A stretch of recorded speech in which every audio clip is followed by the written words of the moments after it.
수강생 여러분 안녕하십니까. 널널한 개발자입니다. 이번 수업은 자바입니다. 자바. 아마도 대한민국에서 가장 많이 사랑받는 프로그래밍 언어가 아닐까라는 생각을 해봅니다.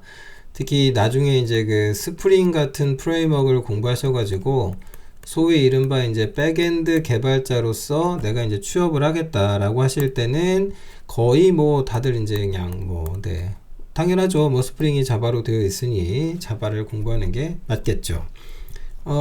그래서 이번 강의는 이 목표 자체가 아예 취업입니다.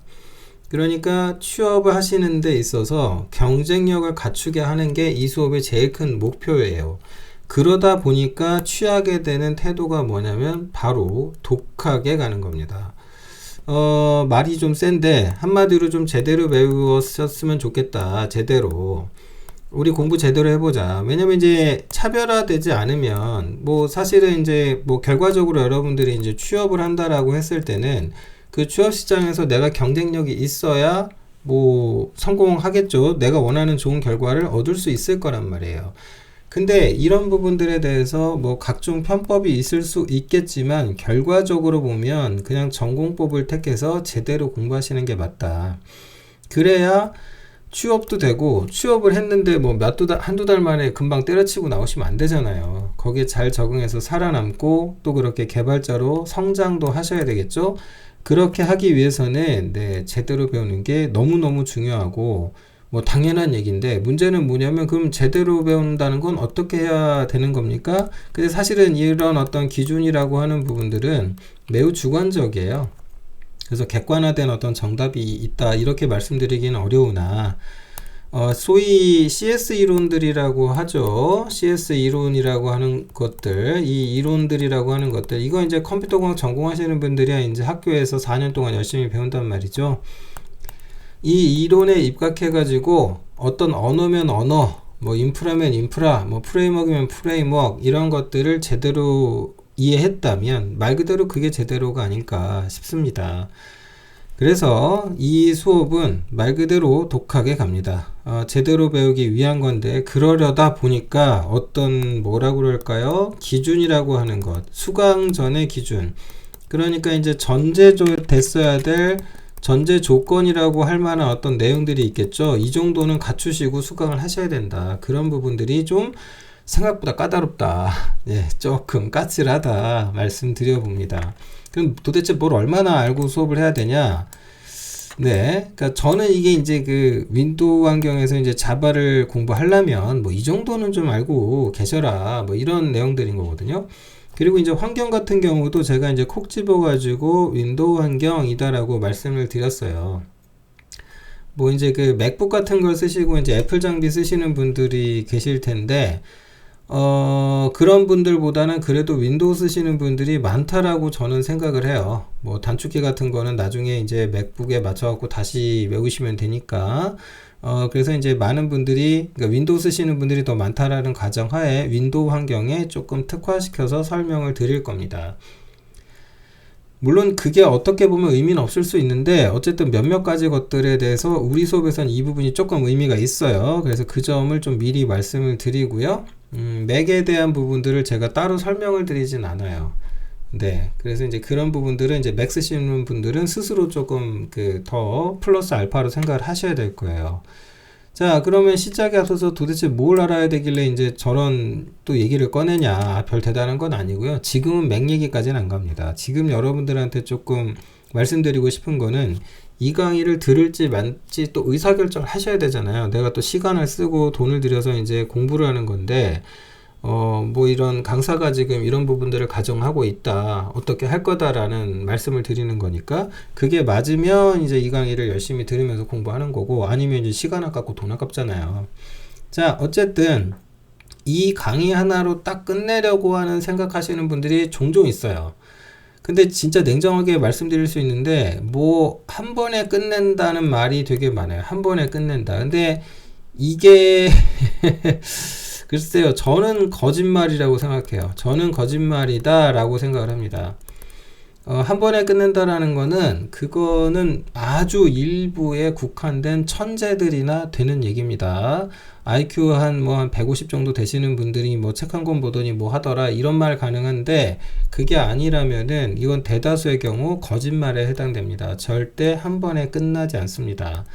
그래서 그 정도의 어떤 분별은 갖추고 계실 거라고 저는 생각을 할 거예요.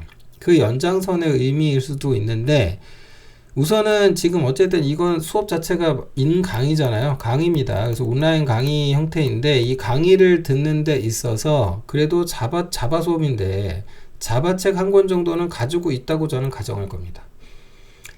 어떤 책인지가 중요한 건 아니에요. 근데 이제 제가 굳이 책 얘기를 꺼내는 거는 뭐냐면은 이 책이라고 하는 거는 어쨌든 이걸 쓰신 작가가 있겠죠.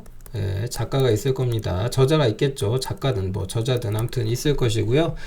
이걸 이제 출판해준 출판사가 있을 거 아니에요. 그러면은 이 작가가 이 출판사에다가 원고 넘기고 여기서는 또 뭘 하게 되냐면은 저 원고에 대해서 어느 정도 검증을 하게 됩니다. 그래서 이 검증이 통과돼서 책으로 나오는 거거든요. 근데 이제 그에 반해서 우리가 소위 이제 블로그 같은데 글들이 굉장히 많아요. 이걸 참고하는 건 좋지만 이런 것들은 검증이라고 하는 부분을 거쳤느냐? 아니요, 거치지 않았어요. 네, 블로그 글에 좋은 것도 많지만 그렇지 않고 잘못된 정보를 가져다 주는 경우도 있단 말이죠. 그래서 적어도 책 한 권은 조금 갖고 계셔라. 이건 어떤 이제 참조용인 거죠. 참고서 차원에서 이제 갖고 계셔야 된다. 근데 이제 아직 만약에 이제 책이 없다라고 하시면은 구매를 하시면 될 일인 건데 이거 구매와 관련돼서 한 가지 가이드를 좀 드릴게요. 어떤 책을 사야 되느냐. 자바책 시중에 가시면 좋은 책들 많이 있습니다. 저도 뭐 자바책 한 10권 넘게 갖고 있는 것 같아요. 예, 다 본 건 아닌데 대략 한 10권 이제 부분적으로 보기는 다 봤어요. 근데 필요한 것만 찾아보다 보니까 정독한 건 한 절반 정도 되는 것 같네요. 아무튼 어떤 책을 사야 되느냐, 저처럼 강사 될 거 아니시면은요 딱 구매 기준은 하나입니다. 일단 서점에 가세요. 서점에 가셔서 그냥 내 눈에 잘 들어오는, 한마디로 잘 읽히는 그 책을 사세요.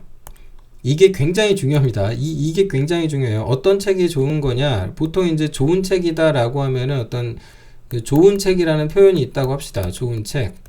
좋은 책이다라고 하는 게 뭐가 좋은 책이냐? 저는 제 기준은 명확하거든요. 나한테 잘 읽혀야 돼 일단. 그러니까 뭐 기술서는 그렇다고 생각해요. 내용이 뭐 이렇게 잘못되지 않았고 내 눈에 잘 읽히면 저는 그게 좋은 책이라고 생각을 하거든요. 근데 이제 여러분들이 이제 그런 판단 기준 없이 뭐 나 이거 어떻게 고르지 하다 보면은 이제 기본적으로 타인이 나한테 알려주는 정보에 근거해서 그 책이 좋은 책이구나 판단한단 말이에요. 자, 이것도 참고를 하시는 거는 좋겠다. 근데 말 그대로 참고까지만. 그러니까 지금 당장 만약에 자바책을 사셔야 된다 그러면 이 타인들의 정보 인터넷에서 별점 몇 개 나왔나 그거 보지 마시고 서점으로 가셔서 내 눈에 잘 읽히는 책을 사세요. 그게 대단히 중요합니다. 그 책 한 권 정도는 갖고 있다라고 가정을 할 겁니다. 그리고 이거가 또 좀 중요한데 그 제가 만든 수업 중에 넓고 얕게 외워서 컴공 전공자 되기라는 수업이 있습니다. 이 수업은 만들어진 지 좀 몇 년 됐습니다만 이 수업의 기본적인 어떤 베이스는 뭘 위한 거냐면은 개발자를 위한 거였어요. 개발자. 그러니까 전문 개발자로 성장하고 싶은 사람이 프로그래밍 공부를 하는데 그 공부를 하기 전에 이 정도 알고 출발해야 얘기 편해진다. 안 그러면 나중에 너무 뺑뺑 돌게 되거든요. 그러니까 암기해야 될 게 늘어요. 학습 과정에서. 그러니까 이 개발자로 나는 성장할 거야 라고 하면 적어도 이 수업에서 언급하는 내용들을 내가 머릿속에 숙지하고 있다. 그 정도는 되셔야 된다 얘기죠. 그러니까 수업 중에 예를 들면은 당장 이렇게 되거든요. 이 자바라는 프로그래밍 언어가 설계 철학이 또 있을 거 아니에요. 그리고 얘만의 어떤 독특한 특징이라고 하는 게 있겠죠. 여러 특징이 있겠지만 그 중에 하나가 뭐냐면 바로 문자열이에요. 그럼 문자가 나오고 문자열이 나오는데 이 문자열이라는 것도 사실은 문자 배열을 줄여서 문자열 하는 거거든요. 그런데 이 문자라는 것을 컴퓨터가 표현을 할 때는 인코딩을 한단 말이에요. 가장 많은 인코딩 규칙 중에 이제 제일 많이 쓰는 게 바로 ASCII 코드 체계를 쓰죠. 그럼 이 ASCII 코드라는 게 아메리칸 스탠다드 코드 체계잖아요. 그래서 미국 표준 보호 체계인데 이걸 이용해서 이제 문자열 표기도 하고 인코딩도 한단 말이에요. 근데 이제 요게 1바이트 기준으로 돼 있죠. 그러니까 영문 기준으로 봤을 때는 영문 한자이다 보니까 이걸 이제 1바이트 해가지고 메모리 공간을 써서 표현을 하는데 안타깝게도 이제 이게 동아시아지요. 그러니까 우리나라 포함해서 한중일 이렇게 되면은 요거를 1바이트로는 도저히 표기가 안 됩니다. 그래서 적어도 이제 2바이트 이상을 쓰는 유니코드 체계라는 걸 쓴단 말이에요. 상황이 이렇다 보니까 이걸 뒤섞어 가지고 한 방에 다 같이 쓸 수 있는 새로운 포맷을 만들어서 쓰죠. 뭘 씁니까? UTF-8이라는 인코딩 체계를 써요. 특히 어디서? 웹에서 이걸 기본으로 다 쓰고 있습니다. 어머나, 어머나, 어떡하지? 그죠? 벌써부터 이런 얘기가 이제 막 나오고 있는데, 이게 되게 재밌는 게 뭐냐면은, 이 자바라는 언어의 기본에 노가 있어요. 네, 그러니까 자바에서 다루는 문자열의 기본은 이거거든요. 근데 웃긴 게 뭐냐면, 이것도 표준을 안 쓰고, modified UTF-8을 써요. 이런 특징이 있다 보니까, 네, 이런 것들을 저는 설명을 해야 될 것이고, 그러니 최소한의 상식에 해당되는 얘기들을 안다라고 할 건데, 그걸 그 자리에 가서 설명을 할 수도 안 할 수도 있겠습니다만, 기본적으로 이 수업에서는 이제 안 하는 걸 원칙으로 한다. 그러니까, 알고 오셔라. 그 다음에 이제 파일 시스템에 대한 내용 뭐 얘기도 좀 해야 되는데, 사실은 이런 부분들 뭐 깊게 갈 건 아니지만, 근데 용어 정도는 좀 알고 계셔야 되거든요. 그래서 이 용어들 가지고 제가 뭐 이러쿵저러쿵 하는데 그걸 설명할 시간이 없을 수도 있다. 그리고 인강의 한계가 여러분이 갑자기 손들고 저한테 질문한다고 영상 속에 제가 답을 해주지는 않지 않습니까? 멀지 않은 미래에 곧 그렇게 되겠죠. 이제 인공지능 시대를 우리가 살고 있으니까 곧 그렇게 될 것 같기는 한데, 어찌됐건 질문한다고 제가 바로 답변을 제가 못 해드려요. 그러면 조금 시간이 걸려서 질의응답란에 뭐 남기고 답변해드리고 이런 절차를 밟게 될 것 같아요. 그러니까 이런 문제 안 생기려면 처음에 이제 기초 용어에 대한 개념은 딱 잡고 가야 된다. 그래서 다시 한번 강조. 이 수업은 듣고 오셔라. 그래야 좋을 것 같다. 라는 말씀 드립니다. 물론 내가 이미 전공자급으로 뭘 알고 있고 관련 내용에 대해서 잘 알아요 라고 하시면 굳이 들을 필요는 당연히 없습니다. 네, 참고하시고요. 그 다음에 더불어서 조금 어떻게 보면 좋지 못한 부정적 얘기인데, 국비교육이라는 체계가 있죠. 아마 많은 분들이 이제 이 국비교육 시스템을 이용해 가지고 이제 개발자로 성장을 할 텐데, 요게 이제 기본적인 코스가 보통 6개월이에요. 6개월. 네, 대한민국에 지나가는 아무나 흔한 성인을 한 명 잡아다가 뭐 철수라고 할까요? 철수를 잡아다가 이 6개월 코스에 딱 집어넣으면은 6개월 만에 자바 기반 스프링 백엔드 개발자로 거듭나는 놀라운, 거의 기독교의 오병이어에 가까운 뭐 그런 것이다. 근데 그거를 거의 이적을 행하다시피 하고 있어요. 그러니까 불가능합니다. 이거 말도 안 되는 얘기예요. 이거 불가능해요. 이거 되시는 분들은 이미 공부를 여러 번 하셨거나 스스로 어느 정도 아는 상태에서 이걸 따라갔을 때 가능한 일정이에요. 절대로 6개월 안에 끝나지 않아요. 그러니까 이런 그게 책이든 인터넷에 글이든 교육이든 뭐든 한 번에 끝낸다? 이거 거짓말이라는 건 좀 알고 출발하셨으면 좋을 것 같아요. 이것과 관련된 얘기는 일정이나 이런 부분들을 개선하는 건 제가 다시 말씀을 드릴 텐데, 그러니까 쉽게 끝낸다는 생각을 갖지 마시라는 말씀을 드리고 싶어요. 그러니까 이 수업 자체 독하게 갈 거니까 제대로 한번 끝장 한번 보자 이런 스타일로 갈 건데, 그거를 쉽고 빠르게 편안하게 그냥 끝낸다? 저는 이럴 능력은 없습니다. 그래서 그런 점에 대해서 공감하고 계신다라는 전제를 두고 출발한다. 그 점 이해 말씀 한번 좀 부탁드리고요.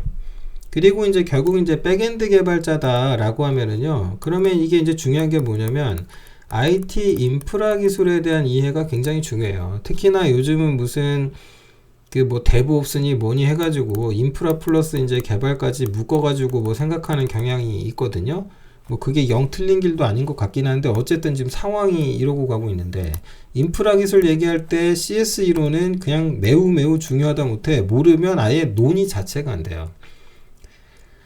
그러니까 결과적으로 CS1호는 자바 백엔드 개발자로 내가 경쟁력을 갖추려면은 언젠가는 해야 돼요. 지금 안 하고 있다고 하더라도. 그러니까 자바 백엔드 개발자인데 역량이 좀 된다라고 하시면은 거의 뭐 당연히 이 인프라에 대한 이해 정도가 소위 CS 전공자 수준으로 올라가게 돼 있어요. 결국 그렇게 돼요.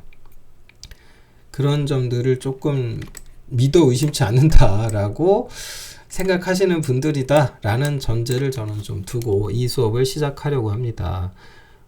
이 강의 하나가 모든 걸 해결해 주진 않죠. 심지어 자바에 대해서 제가 논하고 싶은 게 여러 가지가 있는데 그 중에 겨우 파트 1이에요. 네, 그게 이제 어떤 절차로 뭐 가는지는 뭐 이제 그 섹션 두 번째에서 제가 다룬 영상 첫 번째에 있으니까 그걸 참조하시고요. 어쨌든 이 영상 보시고 이 공부를 끝까지 할 것인지 독학의 정을 달릴 것인지 여러분 스스로 나는 어떻게 하면 좋을지 생각해 보시고 뭐 이제 계속 공부 여부를 결정하시면 될 것 같습니다. 해드릴 말씀이 제가 좀 많은 것 같아요. 네, 근데 지금 이 영상에서 모두 할 수는 없고요. 여기서 한번 끊고 다음 영상에서 더 다루도록 하겠습니다.